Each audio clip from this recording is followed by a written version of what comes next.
आज हम राजस्थान की प्रमुख नदियों और जो उनकी सहायक नदियाँ हैं, उनको ट्रिक्स के माध्यम से याद करेंगे। तो फ्रेंड्स, इस वीडियो में हम जो राजस्थान का अरब सागरीय प्रवाह की नदियाँ हैं, जिसमें लूणी नदी, माही नदी, साबरमती नदी और जो पश्चिमी बनास नदी है, उनके बारे में डिस्कस करेंगे और इनकी जो सहायक नदियाँ हैं, उनको ट्रिक्स के माध्यम से याद करेंगे, क्योंकि काफ़ी अधिक क्वेश्चंस एग्जाम में सहायक नदियों से पूछे जाते हैं। तो इससे आपका एक भी क्वेश्चन नहीं छूटेगा अगर आपको ये ट्रिक्स याद होगी। ठीक है फ्रेंड्स? तो फिर अब चलते हैं नेक्स्ट आगे की ओर। आगे दे रखा है, सबसे पहली नदी दे रखी है लूणी नदी। लूणी नदी का उद्गम नागपाड़ अजमेर से होता है और इसकी जो कुल लंबाई है वह है 495 किलोमीटर और राजस्थान में यह 350 किलोमीटर बहती है। इसी के साथ फ्रेंड्स, यह जो पश्चिमी राजस्थान की सबसे लंबी नदी है, राजस्थान की लूणी नदी, इसका भी आप ध्यान रखना। अगर कुल अफवाह क्षेत्र की बात करें, राजस्थान में लूणी नदी का कुल अफवाह क्षेत्र है 10.40%। ठीक है फ्रेंड्स? अब अगर उपनाम की बात करें लूणी नदी की, तो लूणी नदी के उपनाम में है मरुस्थल की गंगा भी कहते हैं इसको। इसके अलावा सागरमती, जहाँ नागपाड़ी से इसका उद्गम होता है, वहाँ पर इसको सागरमती कहा जाता है। फिर है लवणवती और अंतसलीला। इसको आधी खारी और आधी मीठी भी कहा जाता है, क्योंकि यह बाड़मेर में बालोत्र स्थान है, वहाँ से वो आगे खारी हो जाती है। ठीक है फ्रेंड्स? फिर अब आगे चलते हैं, आगे इसके अफवाह क्षेत्र को देख लेते हैं। तो जो लूणी नदी का अफवाह क्षेत्र है वह 6 जिलों में है। कौन कौन से? अजमेर, नागौर, पाली, जोधपुर और जालोर और बाड़मेर में है। ठीक है फ्रेंड्स?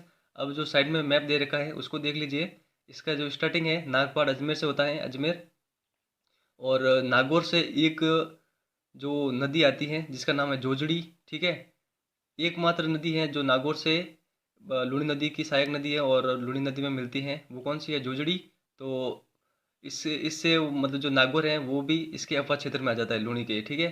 अजमेर और नागौर 2 जिले हो गए और पाली जोधपुर तो है ही है। और फिर वो बाड़मेर और जालोर में आगे बहती हुई कच्छ के रण में मिल जाती है। फिर अब इनकी सहायक नदियों को ट्रिक्स के माध्यम से देख लेते हैं। तो फ्रेंड्स, इसकी जो ट्रिक्स हैं वह है सूखी बांडी खारी जो जवाई से मिली। तो फ्रेंड्स, ये ट्रिक है, काफ़ी सरल ट्रिक है, इसका आप ध्यान रखना। इसमें जितनी भी लूणी नदी की जो सहायक नदियाँ हैं उन सभी का समावेश है। तो ट्रिक्स क्या, वापस देखते हैं। सूखी बांडी खारी जो जवई से मिली। तो सूखी से होगा सूखड़ी, बांडी से होगा बांडी, खारी से होगा खारी, जो से होगा जोजड़ी। ठीक है? जो मैंने अभी बताया था आपको कि जो नागौर से इसका उद्गम होता है और लूणी में मिलती है। यह जो जोजड़ी नदी है यह एकमात्र सहायक नदी है जो दाईं ओर से लूणी में मिलती है। सिर्फ एक नदी है जो दाईं ओर से लूणी में मिलती है। अब आगे बात करते हैं जवई। जवई जवई का जवई होगा और से होगा सागी और मी से होगा मीठड़ी और ली से होगा लिलड़ी। ठीक है फ्रेंड्स? तो यह जितनी भी नदियां हैं यह लूणी की सहायक नदियां हैं। इसके अलावा एक नदी और है जो कि गुहिया है, यह भी लूणी की सहायक नदी है। ठीक है फ्रेंड्स? तो आप आराम से याद रख सकते हैं इन सहायक नदियों को इस ट्रिक के माध्यम से। सूखी बांडी खारी जो जवई से मिली। ठीक है फ्रेंड्स? तो काफ़ी इंपॉर्टेंट है। अब नेक्स्ट आगे की ओर चलते हैं। आगे दे रखा है माही नदी। अब माही नदी के उद्गम की बात करते हैं। तो इसका उद्गम मेहंद झील एमपी से इसका उद्गम होता है। ठीक है? अमरेरू हिल्स से। ठीक है? अब इसकी लंबाई की बात करें तो इसकी लंबाई है 576 किलोमीटर और राजस्थान में इसका जो लंबाई है राजस्थान में वो है 171 किलोमीटर। और इसके उपनाम की बात करें तो इसको वागड़ की गंगा और कांठल की गंगा और आदिवासियों की गंगा के नाम से जाना जाता है। वागड़ की गंगा इसलिए कहते हैं क्योंकि यह वागड़ क्षेत्र में बहती है। राजस्थान के जो 2 जिले हैं, डूंगरपुर और बांसवाड़ा, वहाँ पर यह बहती है, इसीलिए इसको वागड़ की गंगा कहा जाता है। अब ट्रिक्स ट्रिक्स की बात करें तो इसकी ट्रिक्स हैं ए अन्ना चार पाई में सो जा। तो इम्पोर्टेंट है फ्रेंड्स, इसका आप ध्यान रखना। ए अन्ना चार पाई में सो जा। अब इस ट्रिक्स का सॉल्यूशन करते हैं। तो ए से होगा एराव नदी, अन्ना से होगा अन्नास, चार पै से होगा चाय, मैं से होगा मोरन, सो से होगा सोम और जा से होगा जाखम। ठीक है फ्रेंड्स? तो इम्पोर्टेंट है, इसका ध्यान रखना। इसके एग्जाम में काफ़ी अधिक क्वेश्चंस देखने को मिलते हैं माही नदी के, सहायक नदियों के। तो आप ध्यान रखना, सोम जाखम सभी किसकी नदियाँ हैं? माही की नदियाँ हैं। तो आप इस ट्रिक्स को याद कर लेना। ए अन्ना चार पै में सो जा, ए से होगा एर्रा, अन्ना से होगा अन्नास, चार पै से होगा चाय, मैं से होगा मोरन, सो से होगा सोम और जा से होगा जाखम। ठीक है फ्रेंड्स? फिर नेक्स्ट आगे की ओर चलते हैं।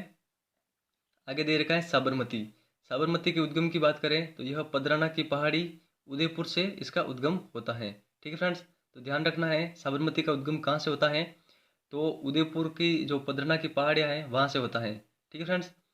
तो अगर मैं इनडायरेक्टली बात करूँ तो इसका उद्गम अरावली से ही होता है। ठीक है फ्रेंड्स।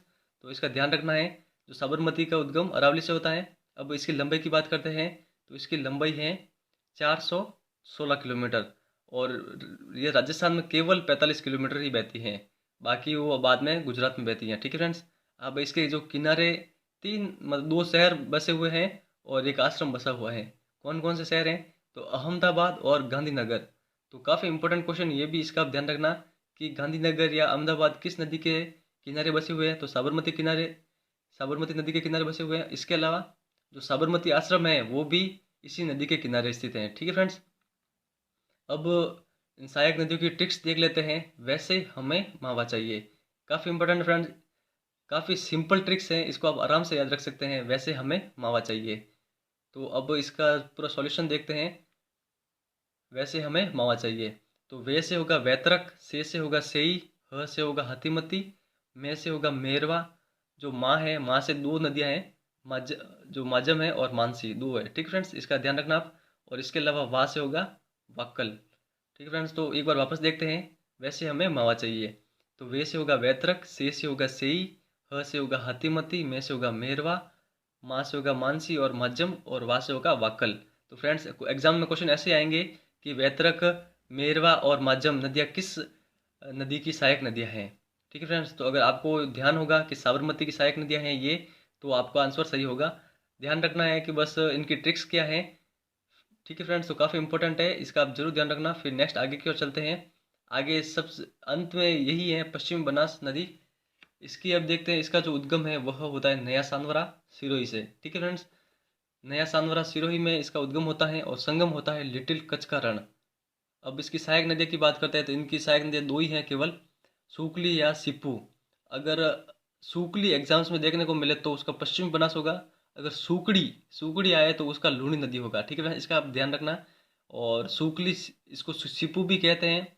इसके अलावा कुकड़ी, ये दोनों नदियाँ पश्चिम बनास की सहायक नदियाँ हैं। अब इनके किनारे जो बसा है पश्चिम बनास के, वो दो शहर हैं, एक है आबू शहर और एक है डिस्सा नगर। ठीक है फ्रेंड्स। तो इंपॉर्टेंट है, इसका आप ध्यान रखना। तो फ्रेंड्स बताइए ये ट्रिक्स आपको कैसे लगी? अगर अच्छी लगी है तो प्लीज़ इस वीडियो को लाइक कीजिए और अपने अधिक से अधिक फ्रेंड को शेयर कीजिए। ठीक है फ्रेंड्स। तो काफ़ी अधिक एग्जाम्स में यहाँ से क्वेश्चंस देखने को मिलते हैं, आप इनको ज़रूर ध्यान से देख लेना, ताकि आपका एक भी क्वेश्चन भविष्य में अगर आपका कभी भी एग्जाम हो तो छूटे ना। तो फ्रेंड्स, बस आज की डिस्कशन में इतना ही। Thank you very much for discussion.